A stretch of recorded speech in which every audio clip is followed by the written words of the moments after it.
Hello friends, एक बार फिर से स्वागत है आपका अपने यूट्यूब चैनल गुरुकुल में। और आज हम बात करने वाले हैं कूलाम का नियम तथा वैद्युत क्षेत्र में वैद्युत द्युति की निरक्षीय स्थिति पर वैद्युत क्षेत्र की तीव्रता। इससे पहले हमने वैद्युत द्युति के बारे में पढ़ लिया था, वैद्युत द्युति आघूर्ण पढ़ लिया था और वैद्युत द्युति की अक्षीय स्थिति पर उत्पन्न वैद्युत क्षेत्र की तीव्रता को भी पढ़ लिया था। आज हम पढ़ने वाले हैं वैद्युत द्युति की निरक्षीय स्थिति पर वैद्युत क्षेत्र की तीव्रता। तो चलिए सबसे पहले हम हेडिंग डाल देते हैं। और इसमें भी जिस प्रकार वैद्युत द्युति की अक्षीय स्थिति पर हमें तीव्रता ज्ञात करने के लिए फिगर समझना बहुत जरूरी था, ठीक इसी प्रकार वैद्युत द्युति की निरक्षीय स्थिति पर अगर हमें तीव्रता ज्ञात करना है तो फिगर समझना जरूरी है।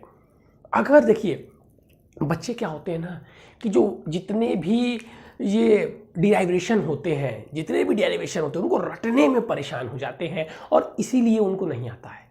आप एक बार फिगर समझिए, उसके बाद सब मैथमेटिकल टर्म है, फिर मैथ की तरह क्वेश्चन को सॉल्व कीजिए। फिगर समझिए, मैथ की तरह क्वेश्चन को सॉल्व कीजिए, जैसा कि मैं भी आपको करके दिखाऊंगा। ध्यान दीजिएगा। लिखते हैं हम वैद्युत द्युति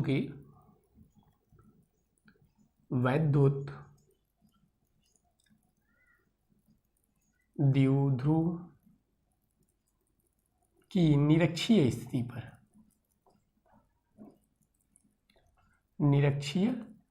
स्थिति पर वैद्युत क्षेत्र की तीव्रता, वैद्युत निरक्षीय स्थिति पर वैद्युत क्षेत्र की तीव्रता।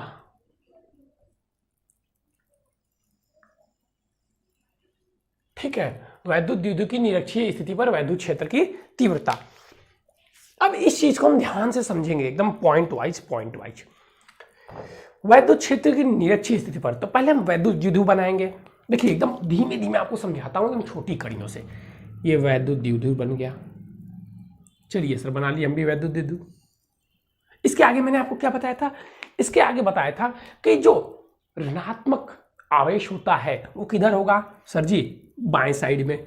ये लीजिए ऋणात्मक आवेश। धनात्मक किधर होगा सर जी? दाएं साइड में। तो ये प्लस क्यू और ये माइनस क्यू बन गया हमारा वैद्युत द्युति। उसके बाद आपने हमको क्या बताया था कि दूरी सदैव बीच से नापते हैं। तो ये हो गया एल और ये हो गया एल। देखिए अगर आपको वीडियो खोजने में प्रॉब्लम होती है तो चैनल के प्लेलिस्ट में चले जाइए। क्लास 12th के फिजिक्स में ये सारे वीडियो आपको मिल जाएंगे चैप्टर वाइज। चलिए, जो 2023 के नाम से लिखा होगा, न्यू बैच फॉर 2020 से। चलिए देखिएगा। अब अक्षीय स्थिति इधर होती है इसके अक्ष के समांतर और निरक्षीय स्थिति इसके अक्ष के लंबवत। तो इसके निरक्षीय पर मान लीजिए ये कोई बिंदु P है। इसके निरक्ष पर इसको क्या मैंने दे दिया? एक बिंदु P।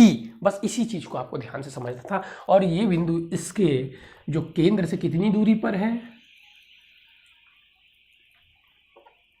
केंद्र से इसके कितनी दूरी पर है? तो सर R दूरी पर है। केंद्र से कितनी दूरी पर है? केंद्र से लीजिए R दूरी पर है। अब चीजों को हमें समझना होगा। पिछले वाले क्वेश्चन में भी जो मैंने चीज समझाया था। अब वैद्युत क्षेत्र की दिशा निकालना हमें आनी चाहिए। तो जो ये ऋणात्मक आवेश है इससे वैद्युत क्षेत्र किधर की ओर लगेगा?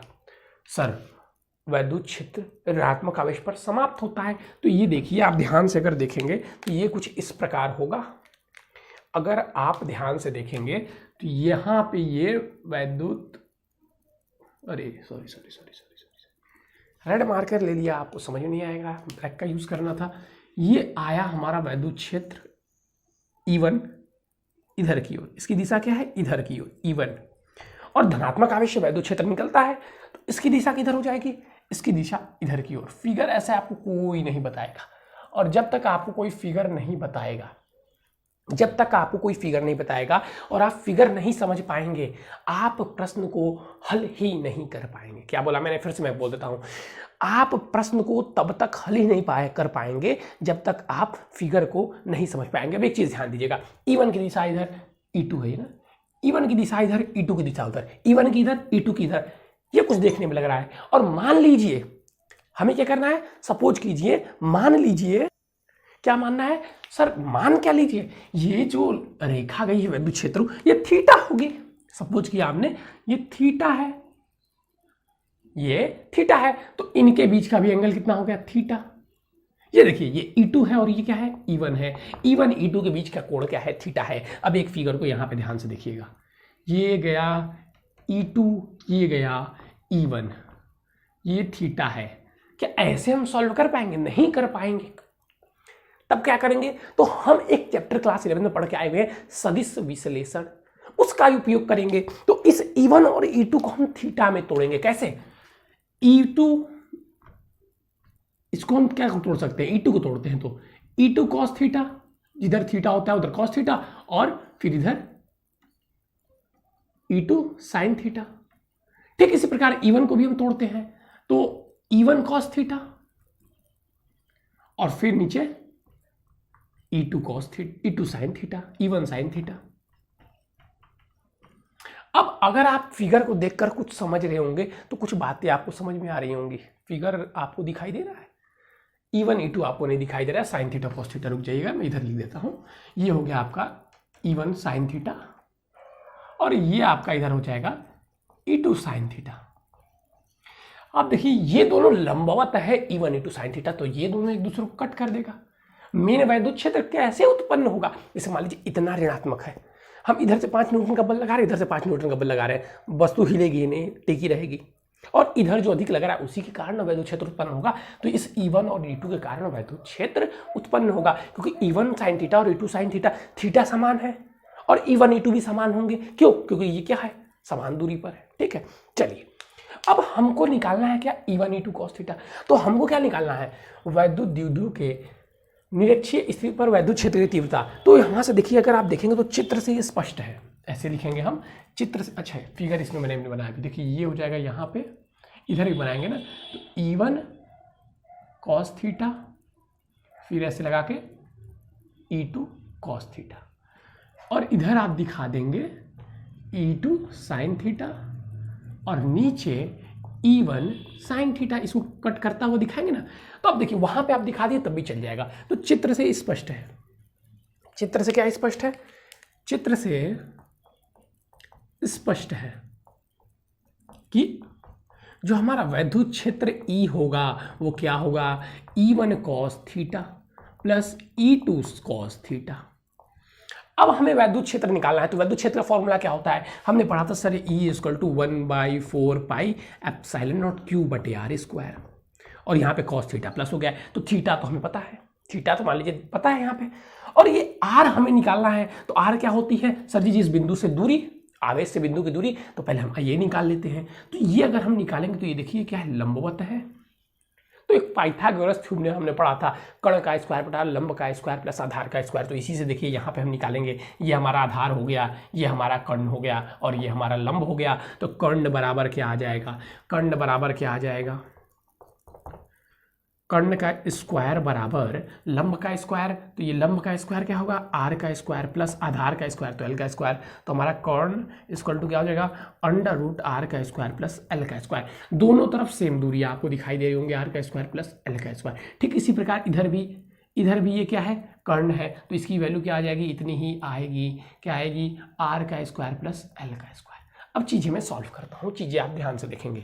तो E = E1 फॉर्मूला यहां से ले लेंगे, 1/4 पाई एप्सिलॉन नॉट, और Q और R स्क्वायर की वैल्यू कितनी है? R स्क्वायर की जो R स्क्वायर मतलब इसकी वैल्यू R कितनी है? R की वैल्यू इतनी है, कर्ण है, तो यही दूरी स्क्वायर में, तो ये हमारा रूट हट जाएगा। तो R का स्क्वायर प्लस एल का स्क्वायर।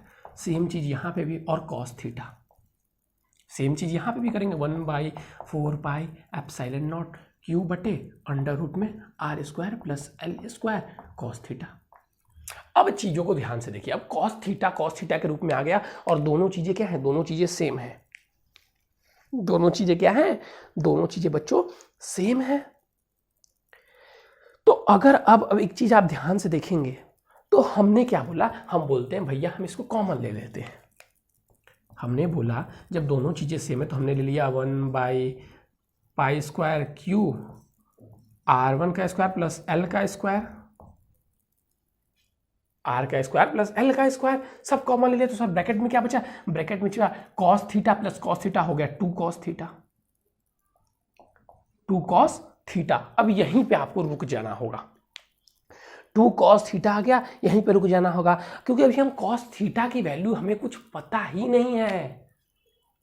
cos थीटा को यहाँ से हमें हटाना होगा ना, क्योंकि थीटा हमने एज्यूम किया था, तो इसको कैसे हटाएंगे? तो यहाँ पे देखेंगे हम cos थीटा बराबर क्या होता है, थोड़ा सा यहाँ पे देखिएगा। cos थीटा बराबर होता है हमारा आधार बटे कर्ण, sin थीटा बराबर लंब बटे आधार, तो आधार बटे कर्ण। अब इसमें इसको देखिए थीटा बराबर, इसमें आधार क्या हो जाएगा सर जी? आधार आधार आधार, हाँ भाई आधार आधार सर जी हमारा L हो गया, और नीचे थीटा क्या, कर्ण क्या हो जाएगा सर जी? R का स्क्वायर प्लस L का स्क्वायर, किसके बराबर? cos थीटा बराबर। देखिए अब चीज़ों को, cos थीटा बराबर जो चीज़ हमने निकाला वो पहले आपको समझ में आना चाहिए। अब ये चीज़ें अगर आपको समझ में आ गई हैं, अगर ये चीज़ें आपको समझ में आ गई हैं तो बस अब इसको हम इसमें भी लिख सकते हैं, इसको ऐसे लिख दीजिए 1/2 के रूप में, 1/2 रूट को। अब इसको हम वहाँ पे रखेंगे थीटा की जगह पर, तो ये देखिए आ गया हमारा, इसकी जगह पर हम रखेंगे थीटा की जगह पर, तो ये आ गया E = 1/4 pi epsilon not Q बटे में R का स्क्वायर प्लस L का स्क्वायर मल्टीप्लाई बाई ये 2 यहाँ पे कर देते हैं, और cos थीटा की जगह क्या लिखा हमने? L बटे में R का स्क्वायर प्लस L का स्क्वायर के पावर 1/2। अब इसको आप कीजिए मल्टीप्लाई, आप जब इसको मल्टीप्लाई करेंगे तो हो जाएगा 1/4 पाई एप्सिलॉन नॉट, ठीक है, 2Q इंटू में 2L बटे में इसका मल्टीप्लाई करेंगे तो क्या आ जाएगा? R का स्क्वायर प्लस L का स्क्वायर बटे में 3/2, इसका एक में जोड़ेंगे, एलसीएम लेंगे तो 3/2 आ जाएगा। अब ये देखिए P = क्या होता है? P = Q into 2L sir, Q into 2L होता है, Q इंटू 2L होता है P = तो यहाँ से हम P की वैल्यू को रिप्लेस कर देंगे, तो रिप्लेस कर दीजिए, बस आपका सॉल्यूशन हो गया। तो यहाँ से हम इसको रिप्लेस कर देते हैं तो आएगा 1/4 pi epsilon not P upon में R का स्क्वायर प्लस L का स्क्वायर 3/2। अब फिर वही चीज़ें जो चीज़ें हमने पढ़ी थी, क्या पढ़ी थी? चूंकि जो L है वो बहुत छोटा है किससे? R से, अतः जो L स्क्वायर होगा वो बहुत छोटा होगा, बहुत छोटा होगा किससे? R स्क्वायर से। तो यहाँ पे हम L स्क्वायर को छोड़ देंगे, तब हमारा E = वैल्यू क्या आ जाएगी? 1/4 पाई एप्सिलॉन नॉट, और P अपॉन में यहाँ पे आप L को छोड़ देंगे तो आ जाएगी R के पावर 2 इंटू में 3/2, 2 से 2 कट जाएगा तो ये वैल्यू आपकी आ जाएगी 1/4 pi epsilon not P/R³, P/R³। ये हमारी E की वैल्यू आ गई, ये हमारी किसकी वैल्यू आ गई? E की, और यही हमें फाइंड करनी थी। ये P वो बिंदु P नहीं है, ये वैद्युत द्विध्रुव आघूर्ण है। अगर आपने पीछे ध्यान से पढ़ा होगा तो चीजें आपको स्पष्ट रूप से समझ में आ रही होंगी। देखिए दोनों में से एक इंपॉर्टेंट है, वैद्युत द्विध्रुव की अक्षीय स्थिति पर और वैद्युत द्विध्रुव की निरक्षीय स्थिति पर, दोनों में से प्रत्येक बार पूछा जाता है। एक बार मैं फिर से आपको स्पष्ट समझा देता हूं। ये हमारा क्या था? ये हमारा वैद्युत द्विध्रुव है, इससे निरक्षीय स्थिति कोई बिंदु P है जो कि इससे R दूरी पर है। वैद्युत द्विध्रुव बनाना आपको आता ही है। बिंदु कहाँ पे है? इससे R दूरी पर है। जब कोई बिंदु इससे R दूरी पर है तो हमने इसके कारण जो -Q के कारण वैद्युत क्षेत्र लगेगा नीचे की ओर लगेगा, और +Q के कारण ऊपर की ओर लगेगा। अब इनके बीच अगर कोण थीटा है तो ये भी कोण थीटा हो जाएगा। तो सदिश के नियम से हमने क्या किया? जो E2 और E1 थे उनको हमने सदिश रूप में तोड़ दिया, उनको खंडन कर दिया। तो यहाँ पे E1 cos E2 cos theta, E1 cos theta, और यहाँ पे E1 E2 cos sin theta. हमने देखा कि E2 E1 sin थीटा एक दूसरे को कट कर दे रहे हैं, तो जो वैद्युत क्षेत्र उत्पन्न होगा किसके कारण होगा? E1 E2 cos थीटा के कारण। अब हमने E की फॉर्मूला से यहाँ पे रखा, E = 1/4 pi epsilon not Q/R² cos theta. तो cos थीटा की वैल्यू तो हमने एज्यूम की थी, तो यहाँ से हमें पता था cos थीटा की वैल्यू होती है आधार बटे कर्ण, और यहाँ से आधार बटे कर्ण से हमने cos थीटा की वैल्यू निकाली और रख के बस सॉल्व कर दिया। अब इसके बाद एक और न्यूमेरिकल है। देखिए जितना भी हमने अभी तक आपको ये डिराइवेशन समझाया है जो वैद्युत द्विध्रुव से रिलेटेड है, तीनों वैद्युत द्विध्रुव से रिलेटेड इंपॉर्टेंट है। पहला अक्षीय स्थिति, दूसरा निरक्षीय स्थिति, और तीसरा मैं समझाऊंगा किसी वैद्युत क्षेत्र में किसी वैद्युत द्विध्रुव पर लगने वाला बल आघूर्ण, वो भी इंपॉर्टेंट है। तो चलिए अब इसको इरेज करते हैं, जल्दी से इसका स्क्रीनशॉट ले लीजिएगा। चलिए, और इसी के साथ आपका चैप्टर खत्म हो जाएगा और हम आपको न्यूमेरिकल सेंड करेंगे और इंपॉर्टेंट क्वेश्चन आपके व्हाट्सएप पर मिल जाएंगे। भाई पढ़िए, देखिए मला का दिन पर दिन चैप्टर खत्म होते जा रहा है। कुछ बच्चे एकदम स्पीडली 2-3 चैप्टर खत्म कर दे रहे हैं। मैंने बोला नहीं नहीं भाई, आप खत्म कर दे रहे हैं तो आप खत्म कीजिए। हम आप ही को तो, एक बच्चे को सिर्फ हम पढ़ाते नहीं हैं। वैद्युत द्युधु की इसको भी इरेज कर देते हैं, नया लिख देते हैं क्योंकि नए टॉपिक है। चलिए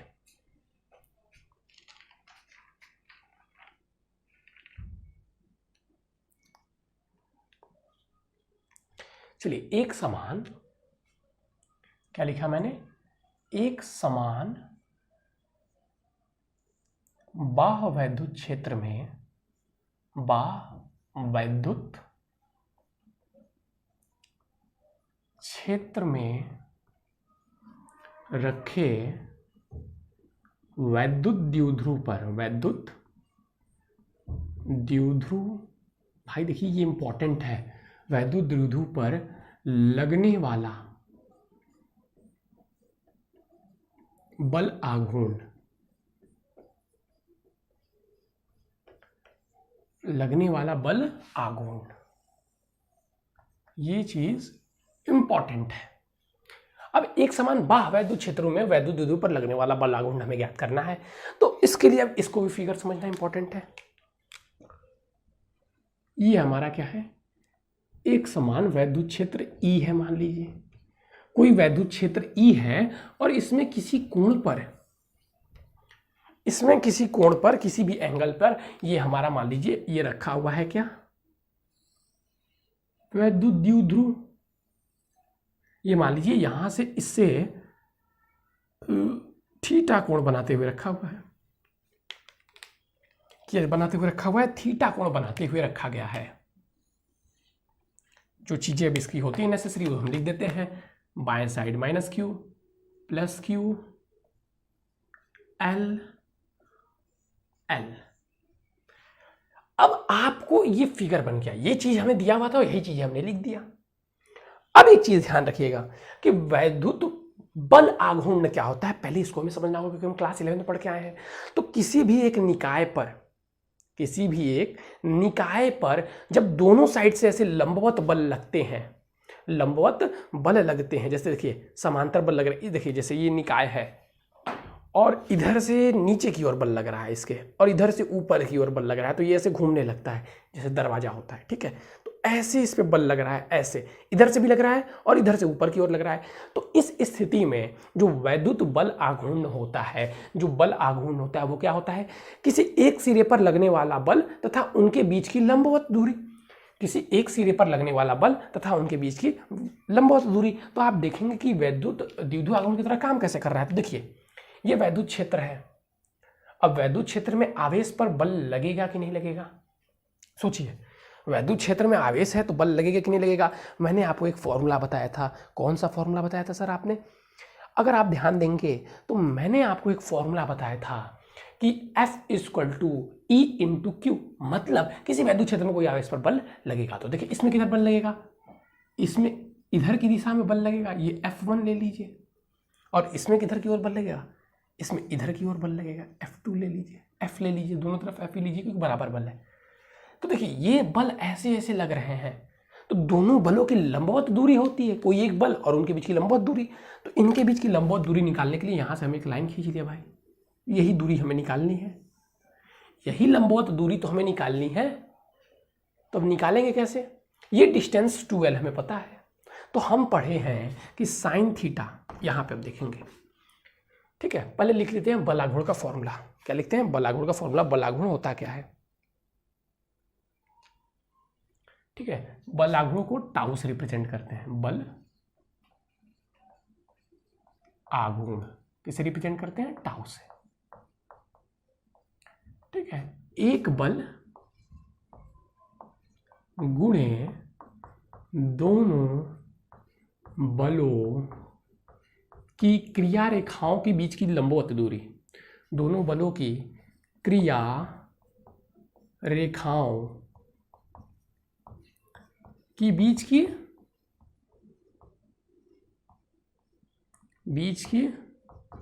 लंबवत दूरी।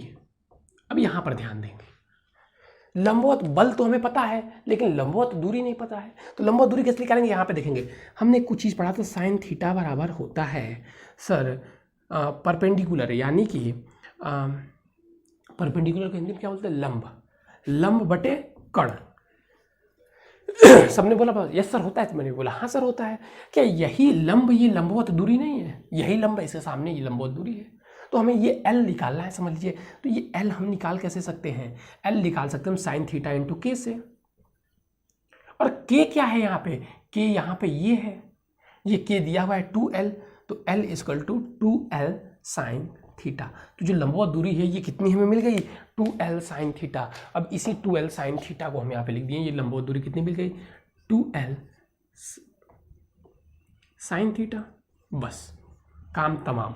अब एक बल रख दीजिए, तो हमने रख दिया टाउ बराबर, बल हमने रख दिया F इनटू में उनके बीच की लंबवत दूरी 2L साइन थीटा। अब यहाँ पे बल क्या होगा, बल क्या होगा, कोई वैद्युत द्विध्रुव उस पर बल क्या लगेगा, बताया था मैंने पहले ही, E equal to E into में क्यू, E इंटू में क्यू, और फिर into 2L sine theta into sine theta. क्या ये 2L क्यू, P बराबर क्या होता है, Q इंटू 2L। क्या ये चीज़ें वही दिखती हुई बन रही है, तो उसको हम लिख लेंगे टाउ बराबर E into P sine theta. और यही है आपका बल आघूर्ण, यही है आपका बल आघूर्ण। इसे हम कैसे लिख सकते हैं, PE साइन थीटा। अब आपसे एक इंपॉर्टेंट क्वेश्चन पूछता है, क्या पूछता है, इसको हम इस प्रकार भी लिख सकते हैं, ये तो लिख ही लिए, टाउ बराबर P इंटू में,